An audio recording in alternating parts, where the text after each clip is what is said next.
Hi ಎಲ್ಲರಿಗೂ ನಮಸ್ಕಾರ. ಎಲ್ಲರೂ ಹೇಗಿದ್ದೀರಾ? ಚೆನ್ನಾಗಿದ್ದೀರಾ ಅನ್ಕೊಂಡಿದ್ದೀನಿ. ಬನ್ನಿ ಇವತ್ತು ಭಾರ್ಗವಿ LLB ಧಾರಾವಾಹಿ ಸ್ಟೋರಿನ ನೋಡ್ಕೊಂಡ್ ಬರೋಣ. ಇನ್ನು ಯಾರ್ಯಾರು ನನ್ನ ಚಾನಲ್ನ ಸಬ್ಸ್ಕ್ರೈಬ್ ಮಾಡಿಲ್ಲ ಪ್ಲೀಸ್ ಸಬ್ಸ್ಕ್ರೈಬ್ ಮಾಡಿ, ಹಾಗೆ ಸಪೋರ್ಟ್ ಮಾಡಿ ಅಂತ ಕೇಳ್ಕೊತೀನಿ. ನಕಲಿ ಸಂಧ್ಯಾನ JP ಪಾಟೀಲ್ ಮತ್ತೆ ಬೃಂದ ಇಬ್ರು ಕೂಡ ಕರ್ಕೊಂಡ್ ಬಂದಿರ್ತಾರೆ. ಅವಳ ಹೇಳ್ಕೆನೆ ಮಹಾಸ್ವಾಮಿಗಳು ಮುಂದೆ ಹೇಳ್ತಾ ಇರ್ತಾರೆ, ಇಲ್ಲ ಸರ್, ನನ್ನ ಹೆಸರು ಭಾರ್ಗವಿ, ನಾನೇ ಭಾರ್ಗವಿ, ನನ್ನ ಮೇಲೆ ಯಾವ ರೀತಿ ಏನು ಅತ್ಯಾಚಾರ ಆಗಿಲ್ಲ ಸರ್.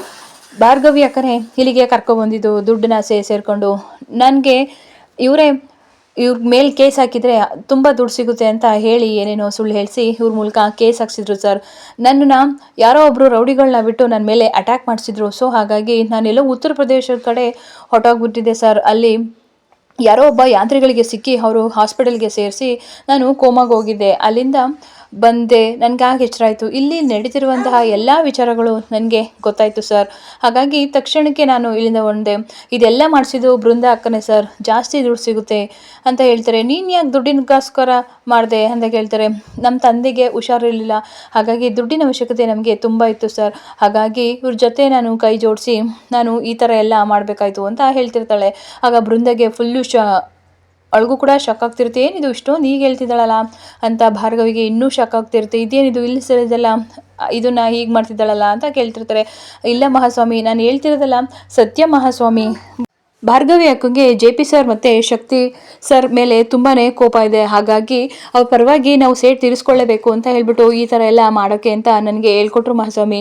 ಖಂಡಿತವಾಗಿಯೂ ನಾನು ಹೇಳ್ತಿರೋದಲ್ಲ ನಿಜ ಮಹಾಸ್ವಾಮಿ, ಸತ್ಯನೇ ಮಹಾಸ್ವಾಮಿ. ನನ್ನನ್ನು ಯಾವುದೋ ಒಂದು ನಿರ್ಜನ ಪ್ರದೇಶದಲ್ಲಿ ನನ್ನನ್ನು ಕೂಡೆ ಹಾಕಿದ್ರು. ಅಲ್ಲಿಂದ ಬಿಡಿಸ್ಕೊಂಬರೋದು ಇಷ್ಟೊತ್ತಾಯಿತು. ನನ್ನ ಮೇಲೆ ಯಾವುದೇ ರೀತಿ ಏನೂ ಅಟ್ಯಾಕ್ ಮಾಡಿಲ್ಲ. ನನ್ನ ಮೇಲೆ ವಿಕ್ಕಿಯವರಾಗಲಿ ಸಿತಾರಾದೇವಿ ಆಗಲಿ ಯಾರು ಕೂಡ ಏನೂ ಅಟ್ಯಾಕ್ ಮಾಡಿಲ್ಲ ಮಹಾಸ್ವಾಮಿ. ಇದೆಲ್ಲ ಭಾರ್ಗವಿ ಅಕ್ಕನ ಕುತಂತ್ರ. ಅವರಿಂದನೇ ನಾನು ಇಷ್ಟೆಲ್ಲ ಮಾಡೋಕ್ಕೆ ಸಾಧ್ಯ ಆಯಿತು. ಆದರೆ ಬೇಡ, ಇವೆಲ್ಲ ಸಾಕು, ನಿಲ್ಲಿಸಿ ಅಂತ ಹೇಳ್ತಿದ್ದೆ. ಆದರೂ ಕೂಡ ನಮಗೆ ದುಡ್ಡು ಸಿಗುತ್ತೆ ಜಾಸ್ತಿ ಅಂತ ಹೇಳಿಬಿಟ್ಟು ಈ ಥರ ಎಲ್ಲ ನನ್ನ ಜೊತೆ ನಾಟಕ ಆಡಿಸಿದ್ರು ಮಹಾಸ್ವಾಮಿ.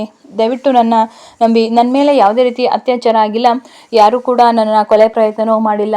ನಾನೇ ಸತ್ತಾಗೆ ನಾಟಕ ಮಾಡಿ ಅಂತ ಹೇಳ್ಕೊಟ್ರು ಭಾರ್ಗವಿ ಅಕ್ಕ. ಹಾಗಾಗಿ ನಾನು ಈ ರೀತಿ ಮಾಡಬೇಕಾಯಿತು ಅಂತ ಹೇಳ್ತಾರೆ. ಆಗ JP ಸರ್ ಇವರ ವಿರುದ್ಧವಾಗಿ ಇವರು ಆಸ್ಪತ್ರೆಯಲ್ಲಿ ಇದ್ದರು ಅನ್ನೋದಕ್ಕೆ ನನ್ನ ಹತ್ರ ಸಾಕ್ಷಿಗಳಿವೆ ಅಂತ ಹೇಳಿಬಿಟ್ಟು ಒಂದಿಷ್ಟು ಫೈಲ್ಗಳನ್ನ ಮಾಡಿಕೊಂಡು ತೊಗೊಂಬಂದಿರ್ತಾರೆ. ತಗೊಳ್ಳಿ ಮಹಾಸ್ವಾಮೀಜಿ, ಇದು ನೋಡಿ ನೀವು ಗೊತ್ತಾಗುತ್ತೆ ಇವ್ರ ಬಗ್ಗೆ ಅಂತ ಹೇಳ್ತಾರೆ. ಆಗ ಜಡ್ಜು ನೋಡ್ತಾರೆ, ಏನಿದು ಭಾರ್ಗವಿ, ಇದು ನಿನ್ನನ್ನು ತುಂಬ ಒಳ್ಳೆ ಲಾಯರು ಅಂತ ಅಂದ್ಕೊಂಡಿದ್ದೆ. ಈ ಥರ ಕೋರ್ಟಿಗೆ ಮೋಸ ಮಾಡೋದು, 10 ನಿರಪರಾಧಿಗಳು ಬಚಾವಾದ್ರು, ಒಬ್ಬರು ನಿರಪರಾಧಿಗೆ ಜೈಲು ಶಿಕ್ಷೆ ಆಗಬಾರ್ದು ಅನ್ನೋದು ನಮ್ಮ ರೂಲ್ಸು. ನೀವು ಈ ಥರ ರೂಲ್ಸು ಬ್ರೇಕ್ ಮಾಡ್ತೀರಾ ಅಂತ ಅಂದ್ಕೊಂಡಿಲ್ಲ. ಶೇಮ್ ಆಫ್ ಯು ಅಂತ ಹೇಳ್ತಾರೆ. ಆಗ JP ಪಟೇಲ್ ಹೇಳ್ತಾರೆ, ಇಂತಹ ಒಬ್ಬ ಲಾಯರ್ ಇರೋದ್ರಿಂದನೇ ನಮ್ಮ ಕೋರ್ಟಿಗಾಗಲಿ ನಮ್ಮ ಸಮಾಜಕ್ಕಾಗಲಿ ಕಪ್ಪು ಚಿಕ್ಕೆ ಬರ್ತಿದೆ ಸರ್.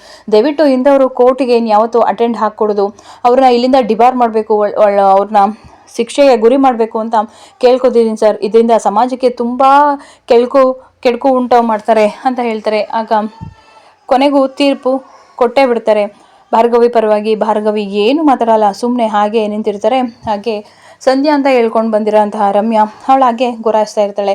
ಆಗ ಭಾರ್ಗವಿಗೆ ಗಲ್ಲು ಶಿಕ್ಷೆ ಆಗ ಕೋರ್ಟಿಂದ ಭಾರ್ಗವಿಗೆ ಫೈನಲ್ ಆಗಿ ಡಿಕ್ಲೇರ್ ನೀಡೇ ಬಿಡ್ತಾರೆ.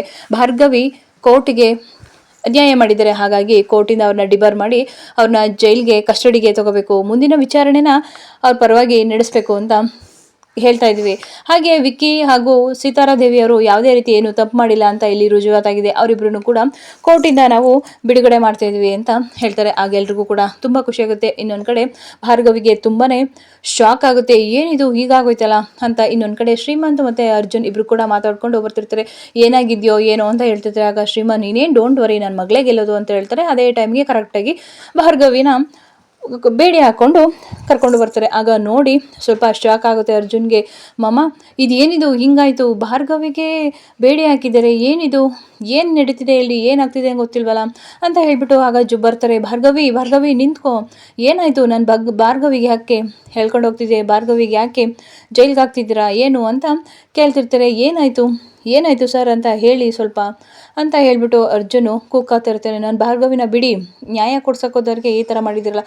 ನೀವು ಕೋರ್ಟೊಳಗೆ ಬಂದಿರಲಿಲ್ವಾ, ಕೋರ್ಟೊಳಗೆ ಏನು ನಡೀತು ಅಂತ ಗೊತ್ತಿಲ್ವಾ, ಭಾರ್ಗವಿ ಕೋರ್ಟಿಗೆ ಅನ್ಯಾಯ ಮಾಡಿದರೆ ಸುಳ್ಳು ಸಾಕ್ಷಿನ ತರಿಸಿ ಸುಳ್ಳು ಕೇಸಸ್ನ ಹಾಕಿದ್ದಾರೆ, ಅದಕ್ಕೋಸ್ಕರ ಇವ್ರನ್ನ ಅರೆಸ್ಟ್ ಮಾಡಿದ್ವಿ ಮುಂದಿನ ವಿಚಾರಣೆಗೆ ಅಂತ ಹೇಳ್ತಾರೆ. ವಾಟ್, ಏನು ಹೇಳ್ತಿದ್ದೀರಾ ನೀವು, ನಮ್ಮ ಭಾರ್ಗವಿ ಏನು ಮಾಡಿದ್ದಾರೆ ಅಂಥದ್ದು ಏನು ಮಾಡಿಲ್ಲ ನೋಡಿ ಅಲ್ಲಿ ಅಂತ ಹೇಳ್ತಾರೆ. ವಾಟ್ ಇಸ್ ದಿಸ್ ಸಂಧ್ಯಾ, ಭಾರ್ಗವಿ ಏನಿದು ಸಂಧ್ಯಾ ಬರ್ತಾ ಇದ್ದಾಳಲ್ಲ, ಸತ್ತೋಗಿರೋ ಸಂಧ್ಯಾ ಹೇಗೆ ಬರೋಕ್ಕೆ ಸಾಧ್ಯ ಅಂತ ಹೇಳ್ತಾರೆ. ಅವಳು ನೋಡಿದರೆ ಫುಲ್ ಖುಷಿಯಾಗಿ ನಗಾಡ್ಕೊಂಡು ಬರ್ತಾ ಇರ್ತಾಳೆ. ಆಗ ಎಲ್ಲರೂ ಕೂಡ ಶಾಕು, ಏನಿದು ಭಾರ್ಗವಿ ಇಲ್ಲಿ ಸತ್ತೋಗಿದ್ಲಲ್ಲ ಅಂತ ಎಲ್ರಿಗೂ ಕೂಡ ಒಂದು ಕ್ಷಣ ಸಾಕಾಗುತ್ತೆ. ಹೌದು, ಸಂಧ್ಯಾನೇ ಮತ್ತೆ ಬಂದು ಅವ್ರ ಪರವಾಗಿ ನ್ಯಾಯನ ಹೇಳಿದ್ದಾರೆ, ಹಾಗಾಗಿ ಸುಳ್ಳು ಸಾಕ್ಷಿ ಹೇಳಿ ಸುಳ್ಳು ಕೇಸ್ ಹಾಕಿದ್ದಾರೆ ಅಂತ ಹೇಳಿಬಿಟ್ಟು ಭಾರ್ಗವಿನ ಅರೆಸ್ಟ್ ಮಾಡೋಕ್ಕೆ ಹೇಳಿದ್ದಾರೆ. ಹಾಗಾಗಿ ಅರೆಸ್ಟ್ ಮಾಡ್ತಿದ್ದಾರೆ. ನಡೀರಿ ಮೇಡಮ್, ನಮ್ಮ ಟೈಮ್ನ ವೇಸ್ಟ್ ಮಾಡಿಬಿಡಿ ಅಂತ ಹೇಳ್ತಾರೆ. ಆಗ ಅವ್ರ ತಂದೆ, ಮಾವ ಏನಾಯಿತು ಮಾವ, ಯಾಕೆ ಅರೆಸ್ಟ್ ಮಾಡಿದ್ರಿ, ನಿಮಗೆ ಸಮಾಧಾನ ಆಯಿತಾ, ನಿಮ್ಮ ಅಪ್ಪಂಗೂ ನಿಂಗೂ ಸಮಾಧಾನ ಆಗಿರ್ಬೇಕಲ್ವ, ನನ್ನ ಮಗಳನ್ನ ಅರೆಸ್ಟ್ ಮಾಡಿಸಿದ್ರಲ್ಲ, ಈಗ ತುಂಬ ಹಾಲು ಕುಡಿದಷ್ಟು ಸಂತೋಷ ಆಗಿರಬೇಕು, ಅದಕ್ಕೆ ನನ್ನ ಮಗಳನ್ನ ಬೇಡ ಅಂತ ಅಂದೆ, ಆದರೂ ಅನ್ಯಾಯವಾಗಿ ನನ್ನ ಮಗಳನ್ನ ಮದುವೆ ಆಗಿ ಈ ಥರ ಮಾಡ್ದಲ್ಲ, ನಿಮಗೆ ನೆಮ್ಮದಿನ, ನಿಮ್ಮ ಅಪ್ಪನ ಬುದ್ಧಿನೇ JP ಬುದ್ಧಿನೇ ನಿನಗೂ ಬಂದಿದೆ, ಛೇ ಇನ್ಯಾವ ನನ್ನ ಮಗಳು ಬೇಕಾದ್ರೆ ಸಾಯ್ಸೋಕ್ಕೂ ನೀವು ಹೇಸಲ್ಲ ಕಂಡ್ರು ಅಂತ ಹೇಳ್ಬಿಟ್ಟಲ್ಲಿದ್ದ ಹೊರಟಾಗ್ತಾನೆ. ಇನ್ನೊಂದು ಕಡೆ JP, ಬೃಂದ ಹಾಗೆ ನಕಲಿ ಸಂಧ್ಯಾ 3 ಜನ ಮಾತಾಡ್ತಾರೆ. ವಾ, ಈ ಕೆಲಸ ನಿನ್ನಿಂದ ಮಾತ್ರ ಮಾಡೋಕ್ಕೆ ಸಾಧ್ಯ ಬೃಂದ, ಎಂಥ ಐಡಿಯಾನ ಮಾಡಿದ್ಯಾ, ಅದೇ ಸಂಧ್ಯಾ ಥರ ಇರೋಂತಹ ಹುಡುಗಿನೇ ನೀನು ಕರ್ಕೊಂಡು ಬಂದಿದ್ಯಾ, ಎಲ್ಲಿಂದ ಕರ್ಕೊಂಬಂದೆ, ಏನು ವಾ ನಿಜವಾಗ್ಲೂ ಬ್ರಿಲಿಯಂಟ್, ನೀನು ಅವಳ ಥರ ನೀ ಸೇಮ್ ಇದೆಯಲ್ಲ, ನಿಜವಾಗ್ಲೂ ನೀನು ಗ್ರೇಟ್, ಹೆಂಗೆ ಕರ್ಕೊಂಬಂದೆ ಅಂತ ಹೇಳ್ತಿರ್ತಾರೆ. ಆಗ ಬೃಂದ ಹೇಳ್ತಿರ್ತಾಳೆ, ಹಾಗೆ ಫೋನಲ್ಲಿ ಮಾತಾಡ್ಕೊಂಡು ನಿಂತಿದ್ದೆ, ಅವಳು ಹಾಗೆ ಡ್ಯಾಶ್ ಹೊಡೆದೈತಲ್ಲ, ಏನ್ರಿ ನಿಮಗೆ ಕಾಣಿಸಲ್ವಾ ಡ್ಯಾಶ್ ಹೊಡಿತಾರಲ್ಲ ಅಂತ ಹೇಳಿದಾಗ, ಹೇ ನಿಂತ್ಕೊ ಅಂತ ಹೇಳ್ಬಿಟ್ಟು ಅವಳು ನೀನೆಲ್ಲೋ ನೋಡಿದ್ದೀನಲ್ಲ, ಯಾಕೆ ಮುಚ್ಚಳ ಹಾಕೊಂಡಿದ್ಯಾ ಅಂತ ಎಲ್ಲ ಮಾತಾಡ್ತಿರ್ತಾಳೆ. ಅದನ್ನ ವಿವರಣೆ ನೀಡ್ತಿರ್ತಾರೆ.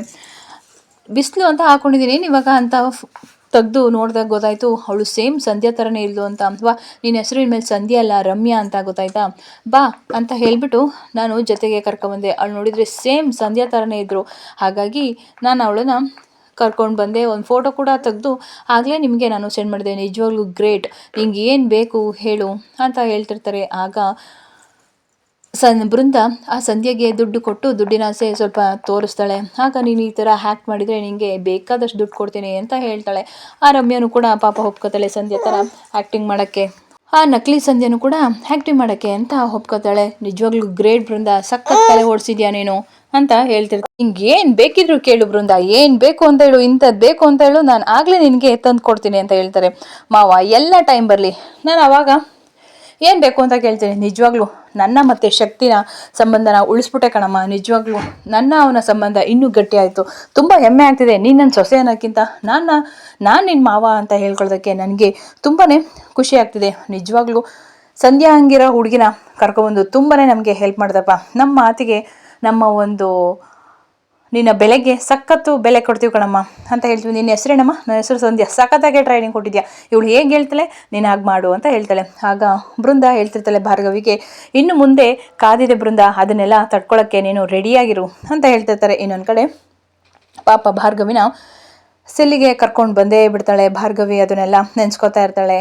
ಸಂಧ್ಯಂಗೆ ಅನ್ಯಾಯ ಆದಾಗ ಅವಳನ್ನ ಕರ್ಕೊಬಂದು ಅಲ್ಲಿ ಅವಳ ಪರವಾಗಿ ಕೇಸ್ ಹಾಕ್ಸಿದ್ದು ಅದನ್ನೆಲ್ಲ ನೆನೆಸ್ಕೊತಿರ್ತಾಳೆ. ಇದೇ ಸ್ಟೇಷನ್ಗೆ ಬಂದು ನಾನು ಕಂಪ್ಲೇಂಟ್ನ ಕೊಟ್ಟಿದ್ದೆ, ಆದರೆ ಇದೇ ಸ್ಟೇಷನ್ಗೆ ನಾನು ಬರೋಂಗಾಯ್ತಲ್ಲಪ್ಪ ಅಂತ ಹೇಳ್ಬಿಟ್ಟು ಅವಳೆ ನೆನೆಸ್ಕೊಂಡು ಹಾಗೆ ತುಂಬ ಬೇಜಾರಾಗಿ ಡಲ್ಲಾಗಿ ನಿಂತಿರ್ತಾಳೆ. ಆಗ ಅಲ್ಲೇ ಪೊಲೀಸ್ ಆಫೀಸರು, ಏನು ಮೇಡಮ್, ಸುಸ್ವಾಗತ ಮೇಡಮ್, ನಿಮಗೆ ಏನು ನ್ಯಾಯ ಕೊಡೋಕ್ಕೆ ಅಂತ ಅಷ್ಟು ಓಡಾಡಿದ್ರಿ, ನೀವೇ ಜೈಲಿಗೆ ಬರೋಂಗಾಗ್ಬಿಡ್ತಲ್ಲ ಮೇಡಮ್, ನಾನು ಯಾವುದೇ ಕಾರಣಕ್ಕೂ ಏನೂ ತಪ್ಪು ಮಾಡಿಲ್ಲ, ತಪ್ಪು ಮಾಡೋದು ಇಲ್ಲ, ಅನ್ಯಾಯ ವಿರುದ್ಧ ಹೋರಾಡ್ತೇನೆ ಹೊರತು ಅಂತ ಹೇಳ್ತಾರೆ. ಹೌದು, ನೀವು ಅನ್ಯಾಯ ವಿರುದ್ಧ ಹೋರಾಡೋದಕ್ಕೋಸ್ಕರ ಹೋಗಿ ಈ ರೀತಿ ಬಂದಿದೆ ಅಂತ ಹೇಳ್ತಾರೆ. ಅದೇ ಟೈಮ್ಗೆ ಪೊಲೀಸ್ ಇನ್ಸ್ಪೆಕ್ಟರ್ ಮತ್ತು ಅರ್ಜುನ್ ಹಾಗೆ ಪ್ರತಾಪ್ ಇಬ್ಬರು ಕೂಡ ಬರ್ತಾನೆ. ಮೇಡಮ್, ನೀವೇನು ತಪ್ಪು ಮಾಡಿಲ್ಲ, ಇಲ್ಲೇನು ಬೇರೆ ಕೈವಾಡಗಳು ನಡೆದಿದೆ, ನೀವೇನು ಭಯಪಡುವಂಥ ಅವಶ್ಯಕತೆ ಇಲ್ಲ ಮೇಡಮ್, ಕಂಡಿಡೀನ ಇಲ್ಲಿ ಹೆಂಗೆ ಏನು ಆಯಿತು ಅಂತ, ಯಾರೋ ಬೇರೆ ಕಾಣದ ಕೈಗಳು ಇದೆ ಅಂತ ಹೇಳ್ತಾರೆ. ಒಂದಂತೂ ಸತ್ಯ ಸರ್, ಇಲ್ಲಿ ನ್ಯಾಯಕ್ಕೆ ಬೆಲೆ ಇಲ್ಲ, ಅನ್ಯಾಯಕ್ಕೆ ಜಾಸ್ತಿ ಬೆಲೆ ಅಂತ ಹೇಳ್ತಾರೆ. ಯಾವುದೇ ಕಾರಣಕ್ಕೂ ಕೂಡ ನಾನು ಕೇಸ್ನ ಹಿಂಪಡೆಯಲ್ಲ, ನ್ಯಾಯ ಕೊಡ್ಸೋಣ ಅಂತ ಹೋಗಿ ನಾನೇ ಜೈಲಿಗೆ ಬರೋ ಹಂಗಾಯ್ತು. ಹೌದು, ಶಕ್ತಿ ಪ್ರಸಾದ್ ಅವರ ನೀವು ಪರ ಹೋದರೆ ಎಲ್ರಿಗೂ ಕೂಡ ಇದೇ ಗತಿ, ಅವರನ್ನ ಎದುರಾಕೊಂಡ್ರೆ ಎಲ್ರಿಗೂ ಇದೇ ರೀತಿ ಬರೋದು. ಹೌದು, ಹಿಂದೆ ನಮ್ಮ ತಂದೆಗೂ ಕೂಡ ಇದೇ ರೀತಿ ಮೋಸ ಆಗಿತ್ತು, ಈಗ ಅದೇ ಸ್ಥಾನದಲ್ಲಿ ನಾನು ಬಂದು ನಿಂತಿದ್ದೀನಿ.